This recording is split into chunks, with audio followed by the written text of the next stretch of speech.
South Carolina's recovery from the worst flooding it has ever seen took a few steps backward today as even more rain came down. An inch fell in just 15 minutes. 21 have been killed, 228 roads and 107 bridges are closed, and 20 dams have failed. The National Guard is now handing out buckets of emergency supplies. David Begnaud is in the hard-hit town of Andrews. David?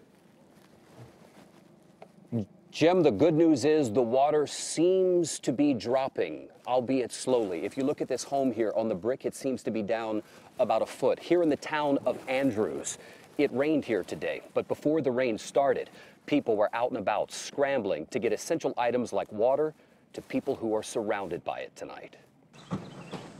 On the shores of what is Highway 41, volunteers were loading up a relief flotilla with food, water, and essentials. They hauled it 3 miles at slow speed on an urgent mission. By boat, by Humvee, helicopter, whatever it takes, we'll get to them. Robert Stamper is the assistant fire chief in the town of Andrews. Today, he was also a boat captain. There are 9,000 bottles of water and about 18,000 more available. And the police chief says there are nearly 1,000 people who've lost power to their water pump, and so they don't have safe drinking water. Along the way, we passed flooded homes, a railroad crossing, and even a stranded rooster. From the air, we saw a satellite dish on the roof of a home that is under nearly 30 feet of water. As the boat reached the shore, people were waiting. Stephanie Wren helped to unload supplies. We're landlocked pretty much here besides going through on a boat. Items were distributed as quickly as they arrived. Thank you, Lord. Thank you. Mary Davis was beyond grateful just to have bottled water.